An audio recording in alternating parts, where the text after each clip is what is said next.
Começa agora o podcast Agro e Prosa com o jornalista Divino Ronaldo. Esse podcast tem por objetivo falar do agronegócio de um jeito descontraído, fácil e descomplicado. Com vocês, Divino Ronaldo e o Agro e Prosa.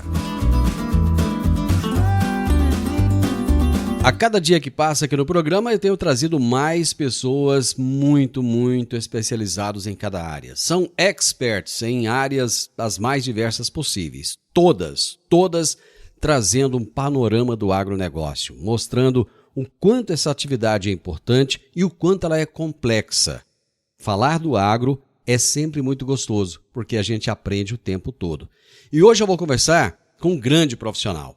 André Aguirre Ramos, que é engenheiro agrônomo, mestre em fertilidade de solos e nutrição de plantas, trabalhou por 16 anos na Pioneer, é fundador da Aguirre e Ramos Consultoria e Treinamentos. Enfim, ele vai contar pra gente muito mais coisas que ele é e que ele faz. E o tema da nossa entrevista é Dia Nacional do Milho. É isso mesmo, dia 24 de maio é comemorado o Dia Nacional do Milho. E esse cara entende muito de milho.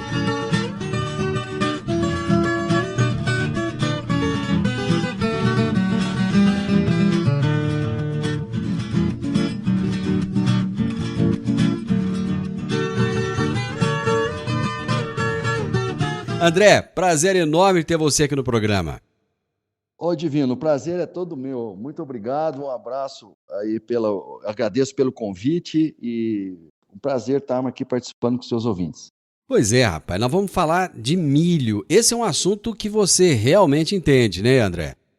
Sim, Divino. Na verdade, o milho está impregnado, tatuado na gente já. Você não consegue separar, né? Como diz muitos produtores aí mesmo de Rio Verde aí, há muito tempo atrás, que chegou para mim e falou assim, nossa, você gosta mesmo de milho, né? E realmente a gente gosta, porque convive ainda, né? Numa cultura que até bem pouco tempo atrás, não tinha a importância que tem nos dias de hoje, né? Então isso é que é muito satisfatório para a gente saber que produtores aí estão produzindo tanto, né? E tem muito mais coisas para a gente realizar. Isso é que é o mais importante, né? Olha o que nós estamos sofrendo com o seco agora. E só para lembrar que existem países do mundo que têm condição de colher milho em solos extremamente arenosos, que é a África do Sul, com 400 milímetros, colhendo 120 sacos, certo? E muito disso chovendo antes do plantio. Janeiro, fevereiro, eles plantam final de fevereiro.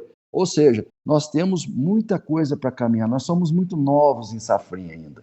Bom, André, vamos saber um pouquinho mais de você enquanto profissional. Você se formou na engenharia agronômica em que ano? Eu formei na Universidade Federal de Lavras, tá? Em 1992 e já adentrei no mestrado na área de fertilidade e nutrição de plantas, já trabalhando numa empresa de consultoria a nível nacional. Até nessa época que eu conhecia comigo, né? O professor que eu trabalhava, eu nunca tinha vindo para o Cerrado, certo? Então, era estudante, né, bolsista, e um professor que era consultor na área de irrigação e feijão, e nós fomos parar aí, em Rio Verde, na associação aí, que fica à beira da pista aí até hoje, né? E conheci. Montevidéu estava recém-emancipado, e foi... Aí eu falei, olha, é para cá mesmo que eu vou vir. Não sei quando, não. Mas é para cá mesmo que eu vou vir para o Cerrado. E quando é que... Bom, você prestava consultoria nessa empresa. Quando é que você entrou na Pioneer? Eu entrei na Pioneer em 1998, tá? E como coordenador técnico, a gente fazia o estado de Goiás, o noroeste de Minas, o Tocantins, Bahia, Piauí e Maranhão, né? Uma área enorme. E eu sediado em Tumbiara, né? Muito próximo a Rio Verde. Uhum. E passado um ano eu mudei para Rio Verde, porque a minha esposa ela substituiu o professor Hércules aí na FESURV como fitopatologista, e aí a gente ficou trabalhando e morando aí por 2 anos e meio nessa maravilhosa cidade de Rio Verde. Essa sua paixão pelo milho, ela surgiu quando você veio para a Pioneer ou você já tinha essa adoração por essa cultura antes? No meu mestrado, Divino, a gente trabalhou com correções de solo de cerrado com relação à seca. E eu usei milho, tá? Então eu já sou produtor, eu sou neto, bisneto de agricultor no sul de Minas, e milho, era a única cultura anual que tinha era feijão e milho, não tinha soja. Até bem pouco tempo atrás não tinham soja, né? Então era feijão um pouquinho e muito milho, principalmente para tratar do gado, que é uma pecuária leiteira muito forte. Então a gente já plantava milho. Aí no teste de mestrado, milho. Depois entrei na Pioneer, aí que a paixão tomou conta mesmo, vamos assim dizer. Pois é, e foi nessa época de Pioneer que você rodou o mundo? Sim, exatamente. Uma multinacional do nível da Pioneer, ela abre muitas portas para a gente. E foi exatamente isso que aconteceu. Tá? Então, já passado em 2001 mesmo, eu conheci os Estados Unidos. E lá, como parte técnica, né, desenvolvimento de produto, nós conseguimos ver que o quanto os Estados Unidos têm recurso para ajudar, não só genético, não só de trait, mas também de tecnologia. E a sede nossa era muito grande, porque naquela época a gente tinha bastante oportunidade e pouco recurso aqui no Brasil. Então, o que a gente precisava? Precisava desenvolver, porque o milho era o patinho feio da agricultura no Brasil, certo? Era muito difícil, não valia nada, tinha problema de comercialização, tecnologia, o produtor pensava duas vezes para ter lucratividade em milho, e esse foi a grande tarefa que nós tivemos que conhecer, não só os Estados Unidos, como mais outros 35 países, que era a mando do então presidente da Pioneer, hoje falecido, né, que falou que você que mora no Cerrado, você tem que buscar recursos de informação para fazer que o produtor no Cerrado plante mais milho, faça rotação e acabe crescendo juntamente com a soja, certo? E foi isso que a gente assumiu essa briga e estamos aí até hoje. André, o que mais te chamou a atenção nesses países que você conheceu em relação à cultura do milho? Olha, Divino, o mais chocante é o seguinte, né? Quem desenvolve tecnologia, não só no Brasil, isso a gente já estava acostumado, são agricultores, tá? Agricultor que tem a capacidade de testar o ano todo e a tentativa e erro o tempo todo, tá? Quando ele acerta, aquilo vai produzir mais ou vai facilitar a vida dele, ele passa isso para os vizinhos e a agricultura ganha em tecnologia. Nós temos vários exemplos no Brasil, plantio direto. O milho safrinha foi produtor que fez no Paraná por falta de semente de trigo para plantar no inverno, sobrou semente de milho, foi feito. Adubação de sistema, entre outras coisas, o produtor que puxa à frente e depois a pesquisa acompanha e quantifica. Então, esse é um dado muito importante. E no mundo inteiro, mesmo os produtores, sem conhecer os produtores aqui no Brasil, eles também tentam a mesma coisa. Agora, o mais interessante, Divino, é que eu, no meu caso, eu sempre pensava que o produtor testa as coisas para ter maior rentabilidade. E não tem nada disso. O produtor testa as coisas para melhorar a operacionalidade da fazenda, porque é um trabalho muito árduo de sol a sol. Parou de gradear solos lá no Paraná e no Rio Grande do Sul, não foi porque o preço do diesel, que o diesel era muito barato e o glifosato era muito caro. Foi porque ninguém aguentava mais ficar trabalhando dia e noite em cima do trator, respirando poeira, e na primeira chuva o solo dele ia parar dentro do ribeirão, né? Então, para resolver problema operacional, se casa e tem mais produtividade, vira tecnologia. E isso é aqui no Brasil, é nos Estados Unidos, é na Europa, é na Ásia, é na Oceania e assim em diante, Divino. Eu vou para o intervalo e nós voltamos rapidinho, André.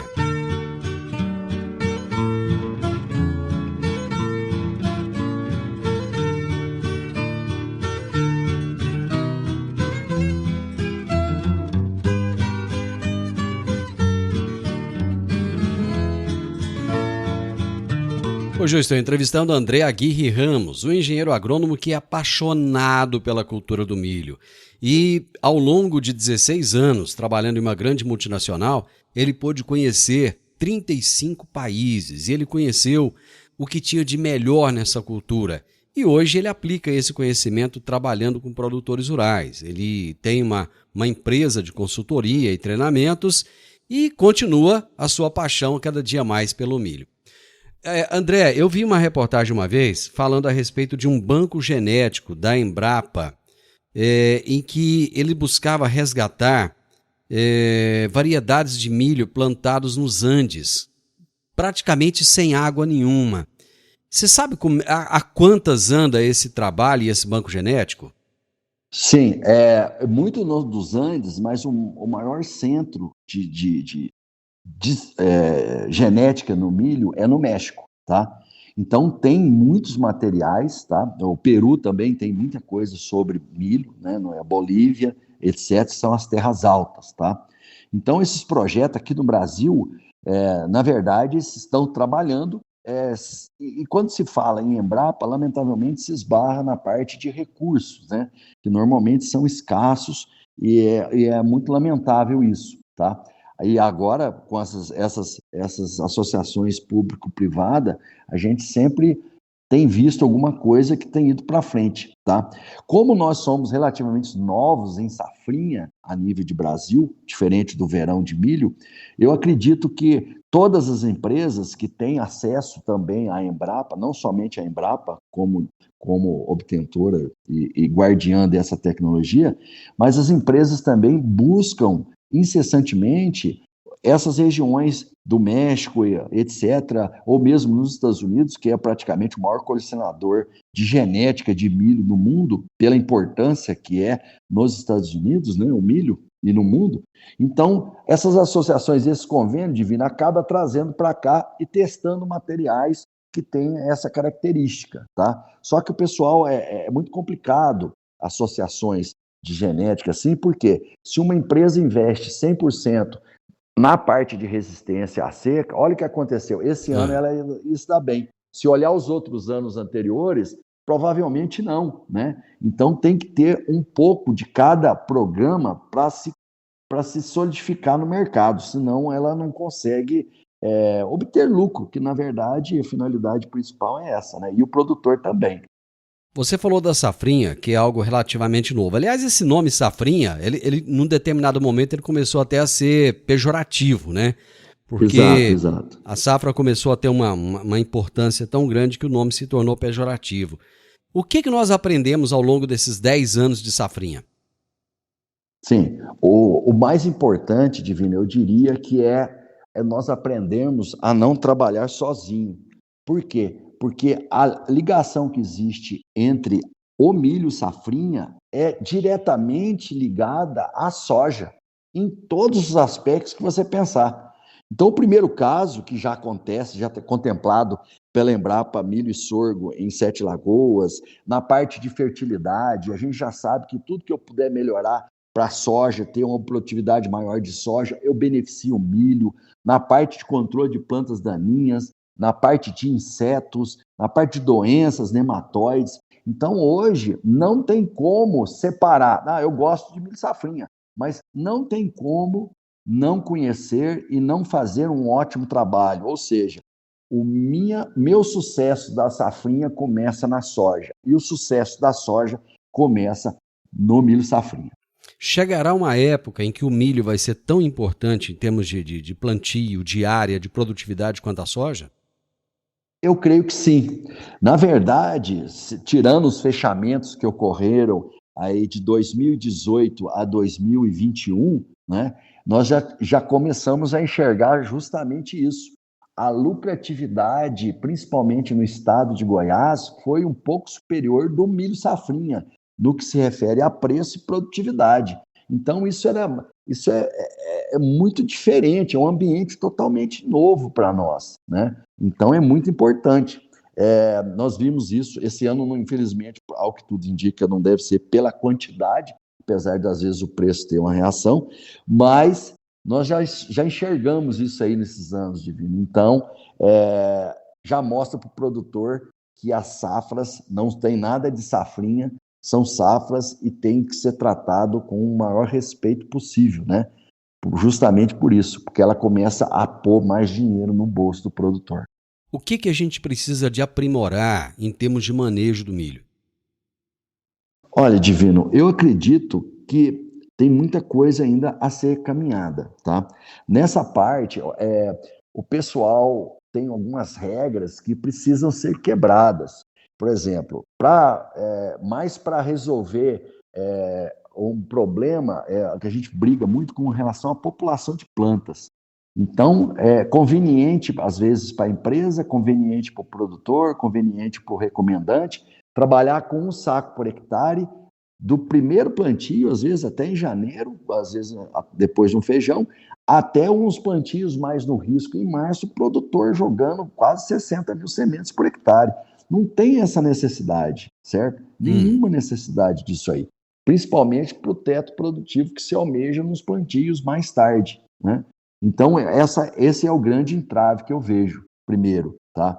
É trabalhar mais, porque às vezes o produtor mesmo e as empresas são sedentos para lançar novos materiais e o produtor comprar novos materiais.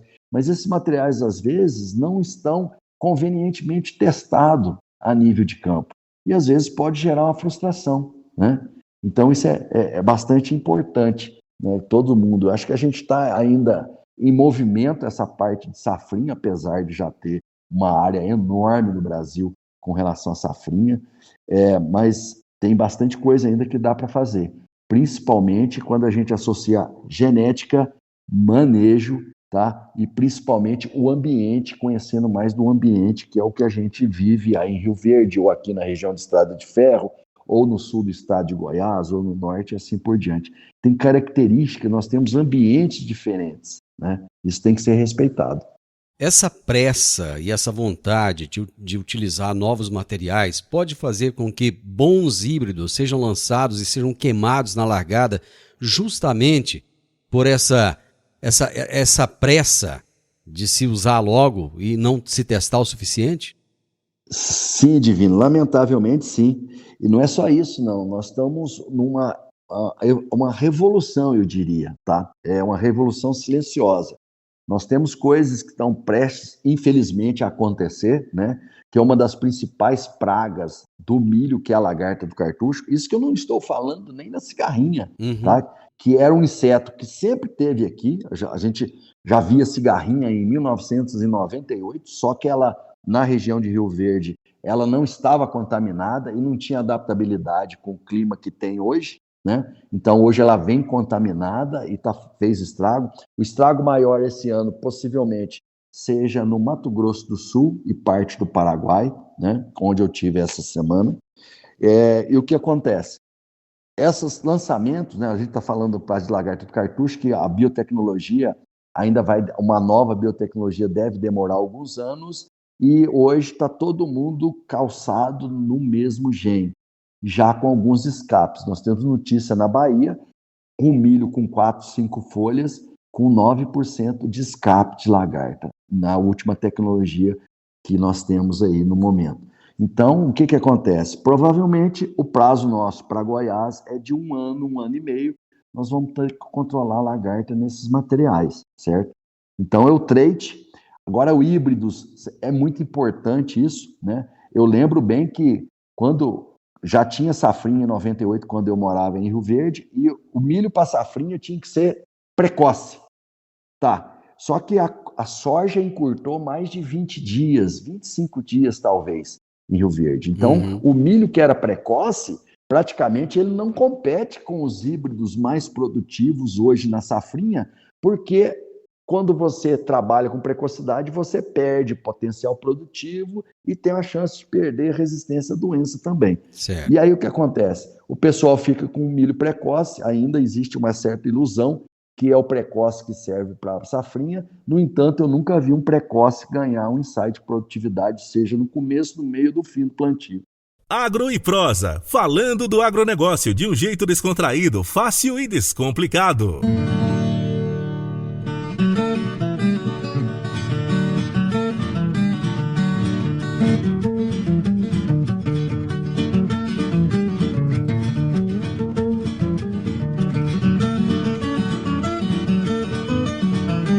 Grandes histórias, mas não só apenas histórias, difusão de conhecimento. Isso é que é importante. Eu estou conversando aqui com o André Aguirre Ramos. Gente, o homem tem estrada, tem muita estrada, já rodou muito, já conheceu muitos lugares, sabe demais da conta a respeito da cultura do milho e não é à toa que ele está aqui hoje nessa data tão especial que é o Dia Nacional do Milho. Mas eu quero aproveitar o momento agora, André, e falar de um assunto que não tem nada a ver com milho. Eu quero que você conte uma história sua lá nos Estados Unidos com a ferrugem da soja. O que aconteceu com você lá? Pois é, Divino. De 2001 a 2013, a gente participava dos avanços de soja nos Estados Unidos. Eram 22 estados, mais o Canadá, certo? Então, a gente ficava praticamente 2 meses avaliando soja a partir de final de agosto. Então, era um trabalho bastante pesado. Você avaliava soja que ia estar no mercado americano 3 anos depois. Então, avaliava 5.000 linhagens por dia, né? Então, era muito rápido. E num evento em 2007, em Iowa, na estação em Johnson, uma das maiores estações de pesquisa de soja do mundo, nós avaliamos, eu peguei uma folha, vi que tinha uma ferrugem de soja, né? A ferrugem de soja já era normal para nós desde 2002, 2003. Eu vi 2002 no Paraguai, junto com o Tadashi, né? E depois, 2003, ela apareceu nos Chapadões, Chapadão do Céu e do Sul. E eu já estava lá também, fui visitar as áreas que tinham com problema, então eu já conhecia, os brasileiros já conheciam. Eu peguei a folha e falei, ferrugem aqui. E eu achei que o pessoal já tinha descoberto no sul dos Estados Unidos, numa área que não tinha expressão. Certo. Pus no bolso e continuei trabalhando. 5h30 nós terminamos o trabalho, eu chamei o chefe da estação e o diretor de pesquisa, falei, olha, vocês estão com ferrugem aqui, você viu? Eles falaram, não, de forma alguma. O pessoal da Universidade de Iowa, que estão, se não me engano, a 30 milhas, vai dar uns 46 quilômetros mais ou menos daqui, 48 quilômetros, eles vêm 2 vezes por semana e não acharam nada. Aí eu enfiei a mão no bolso e falei, então chama eles lá. Naquele momento, eu já através do Tadashi, né, falei, põe num saquinho para desidratar, já arrumaram um cara para levar, um agrônomo para levar lá na Universidade de Iowa, tinha um chinês que era o cara mais famoso em ferrugens nos Estados Unidos, apesar de não ter, né, de doenças, principalmente ferrugem, e foi para lá. E nós fomos o americano janta muito cedo, né? Isso mesmo. Nós fomos jantar e a hora que saiu, o diretor do tour estava muito preocupado, falou assim, olha, o negócio confirmou que é ferrugem, amanhã nós vamos ter uma reunião, e a gente estava saindo para o estado de Ohio, avaliar os ensaios de Ohio. Ia pegar um avião cedo e fomos para Ohio. E aí o negócio explodiu na mídia, a soja, o pregão noturno da soja já deu uma forte alta e ela já amanheceu com 17 pontos, alguma coisa de alta. E aí todo mundo assustado, mas só que é o seguinte, para nós, a soja estava bem adiantada, era 0 de redução de produtividade, não tinha lugar, as sojas mais novas estavam distantes, eram poucas, né? Então não tinha chance nenhuma de reduzir produtividade. Mas aí foi pronunciado, o diretor da DuPont, que era praticamente a obtentora da Pioneer na época, assinou um documento liberando uns 15 milhões de dólares na época para fazer o mapeamento da ferrugem e mais trabalhos de genética em cima, e aquele rolo todo. E aí me chamaram para voltar para mostrar, porque eles não estavam identificando lá onde estava o ensaio. Eu voltei, era um sábado de manhã, estava chovendo, muito frio, já era final de setembro, né?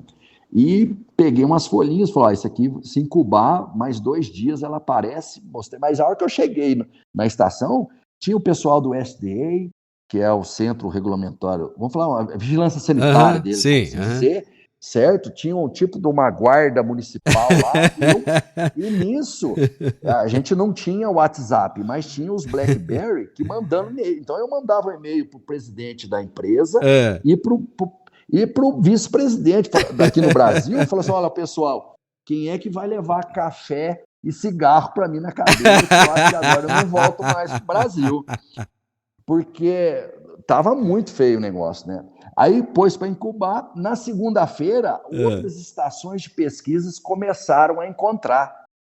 E aí saiu uma nota da própria Pioneer, né, chamado Efeito André Aguirre, que fez os agrônomos das estações para trabalhar. Eu já fiquei eu estava mal visto com os americanos, fiquei mal visto com os colegas da própria empresa, certo?